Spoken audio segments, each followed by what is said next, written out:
Fala galera, salve, salve. Bom, hoje eu vou trabalhar com vocês aí o módulo 3, tá? Da frente 3 aí da apostila de Biologia, o caderno 1 de Biologia, né? Avançando mais um pouquinho na parte de Zoo.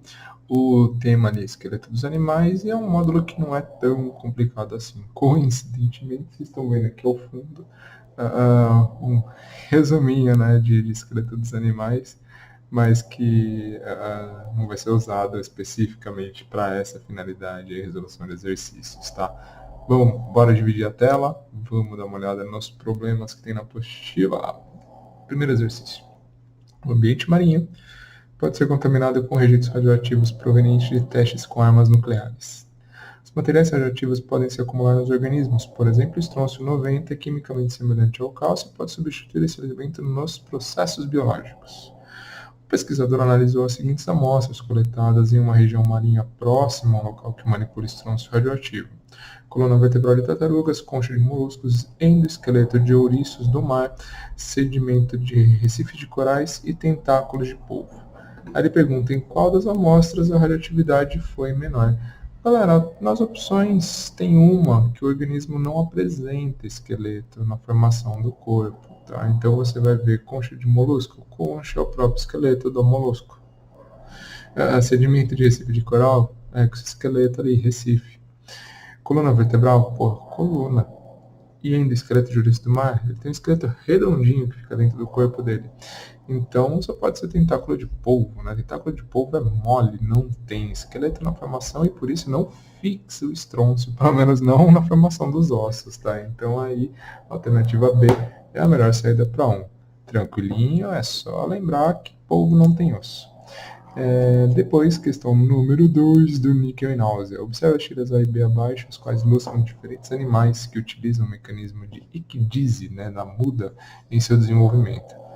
As aranhas crescem por dentro de suas cascas, até que a casca fique tão apertada que ela troca por uma mais folgada.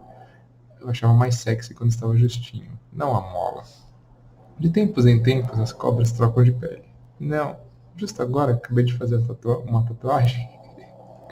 E aí ele pede para você julgar o que está certo e errado dentro das afirmações que ele deu. Não é tão complicado, porque fala de endo e exoesqueleto ali. Então, imagino que para vocês tiveram uma aula de esqueleto animal, vai ser tranquilo passar por isso aqui. É uma das mais, acho que, leves dessa apostila de zoologia, dessa primeira apostila. Assinale com V verdadeiro, F falsas afirmações abaixo referentes a que dizem nesses animais. Em A, está representado um ecdizoário. O ecdizoário é um animal que realiza ecdise, tá? Zoário, essa terminação tem a ver com o grupo animal. Então, sim, está certo. Ecdizoário é que a aranha faz ecdise, ela faz troca de exoesqueleto de tempos em tempos. A segunda afirmação. Em A casca é constituída de cutícula. Cuidado para não confundir o nome, não é cutícula, é quitina, tá? Então, polissacarídeo ali, que é importantíssimo para a formação do exoesqueleto dos artrópodes e também da parede celular dos fungos, tá? Muito cuidado com isso. Então, falsa a segunda afirmação. Terceira. Em B, o exoesqueleto é formado de quitina. Bom, em B, o problema é que nós não temos um exoesqueleto. Isso espanta muita gente aí que não tem uma noção média de biologia, porque acha que a cobra, por ter um movimento corporal que é bastante maleável, é equivalente a uma minhoca, que é um organismo de corpo mole, um anelídeo. Quando na verdade não, elas têm um corpo muito maleável porque tem coluna vertebral, como nós temos, uma coluna cheia de pequenas vértebras que permitem essa grande articulação que as cobras apresentam. Então elas têm endoesqueleto, tá? Então, quitina, exoesqueleto, para cobra não. E aí, por último, em A e B, a origem da camada trocada é epidérmica. Bom, no caso das cobras é simplesmente pele que ela troca, tá? Então, são células ali mais velhas, né? Só que acaba, diferente de nós que descamamos aos poucos, ela perde todas as escamas de uma vez. E nas aranhas, a quitina é produzida pela epiderme, tá? A secreção produzida pela epiderme. Então, a alternativa C, verdadeiro, falso, falso, verdadeiro. Fechado isso. Questão 3, fotinho bonita da cascavel aí. A figura mostra uma serpente cascavel e a ponta de sua cauda é caracterizada pela presença de um chocalho. A presença do chocalho está relacionada à retenção de uma porção da pele da serpente durante as trocas realizadas periodicamente. Com relação à pele das cascavéis, é correto afirmar. A gente acabou de falar, né, sobre cobras ali na questão anterior. É um órgão que atua diretamente na regulação do metabolismo ectotérmico desse animal. Eu acho complicado falar em órgão, mas tudo bem, vamos entender que está correto. E atua diretamente na regulação do metabolismo ectotérmico do animal. São duas palavras que não combinam, ectotermia e regulação, tá? Organismos que são ectotérmicos, a temperatura varia de acordo com o ambiente, eles não regulam a temperatura corporal, então a A está errada. Endotérmico regula, o calor vem de dentro. B. É um tecido não vascularizado, formado por células mortas com espessa parede celular. Cara, a parede celular para animal? Sério mesmo? Corta essa, tá? Então não. C. É um tecido composto por queratina, sim, né? A gente está falando de células epidérmicas. Proteína, que está presente também nos ossos de todos os vertebrados. Cara, certinho, tá? A alternativa C não tem por que apontar erro nela. A D. É um tecido que atua ativamente nos processos de trocas gasosas e hídricas dos répteis. Cuidado, porque quem faz troca gasosa pela pele são os anfíbios. As cobras vivem em ambientes podem viver em ambientes bastante secos, justamente porque tem respiração pulmonar, tá? Répteis, cuidado. E aí, por fim, é um órgão composto pelos tecidos muscular e epitelial, além de diversas glândulas secretoras. Quanto mais seca a epiderme do organismo é, menor quantidade de glândulas ela apresenta. Tá? Então a gente está falando aí da epiderme dele, ela não vai ter tantas glândulas assim nessa formação. Então, o tecido epitelial, basicamente, entra a formação desse. A alternativa C é a melhor para essa 3. Deixa eu ver se a gente tem uma 5 aqui. Temos, tá? Então, 4. Figura grande, né? Esqueletos abraçados há 6.000 anos são encontrados na Espanha. Os esqueletos foram descobertos em 2008 em São Fernando, na Espanha, e segundo antropólogos que analisaram os esqueletos, o indivíduo depositado à direita corresponde a um adulto com idade dental estimada entre 35 e 40 anos, e o da esquerda de uma criança de 12 anos. Suponha que seja possível isolar o DNA mitocondrial de ambos os esqueletos e identificar suas sequências de bases. Se as sequências forem iguais, os esqueletos podem ser de mãe e filha, mas não de mãe e filho. Tá errado, eu vou explicar na B por quê. Iguais, os esqueletos podem ser da mãe e filha ou de mãe e filho. Galera, herança mitocondrial. A mitocôndria que a gente recebe, ela vem sempre de nossas mães. Tá? Não se esqueça que durante o processo de fecundação, o espermatozoide ele contribui somente com material genético.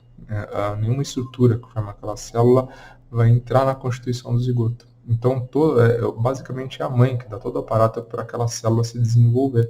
Então, o óvulo vai contar com toda a estrutura, inclusive a mitocôndria. Como é uma organela que apresenta,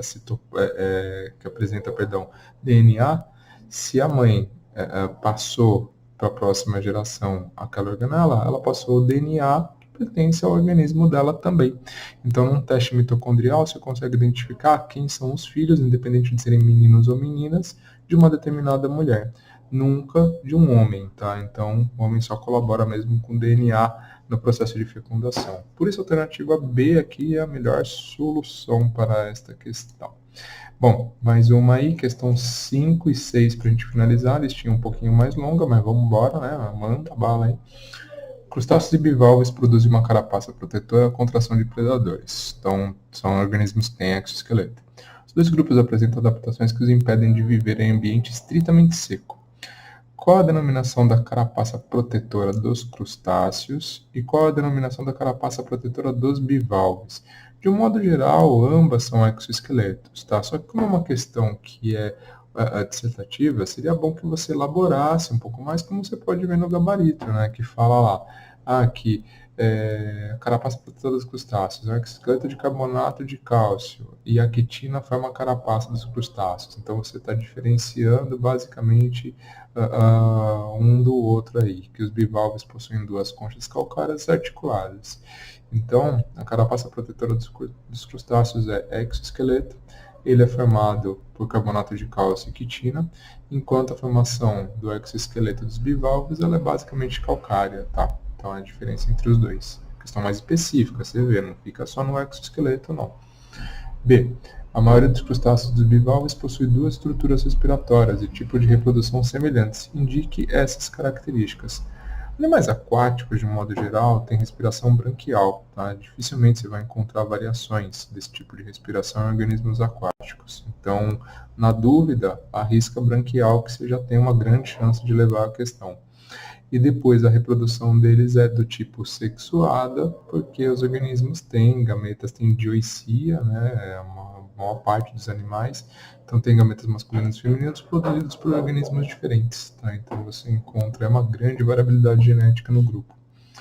Para finalizar a questão 6 da Unifesp, mais direitinha, no quadrinho abaixo, a carapaça de quitina dos insetos é relacionada à sua função protetora. Nesses animais, a quitina também se encontra diretamente relacionada às funções de a fabulosa carapaça dos insetos, fonte de inspiração das armaduras medievais. Não podemos dispensar as bolinhas, nem pensar. E aí, para que serve um esqueleto basicamente? Função de sustentação, proteção e locomoção, como eu coloquei casualmente naquele quadro ali atrás, tá? Então, sustentação e respiração, sim, na A, no caso deles, porque a troca acontece por um sistema que é chamado de traqueal. Então, eles têm espiráculos, são aberturas ali que aparecem ao longo dessa carapaça e que permite a troca com o meio. E também poderia até falar, né, que ajuda a diminuir a transpiração, então que tem ali uma função de proteger contra a perda excessiva de água. Também poderia incluir nessa, importantíssimo para esses organismos. Galera, era isso, tá? Mais um módulo resolvido com vocês. Espero que tenha tirado todas as dúvidas. Qualquer coisa, por favor, procure-nos aí nas redes, tá? Nos canais oficiais. Beijos e até a nossa próxima resolução de exercícios. Fechando aqui.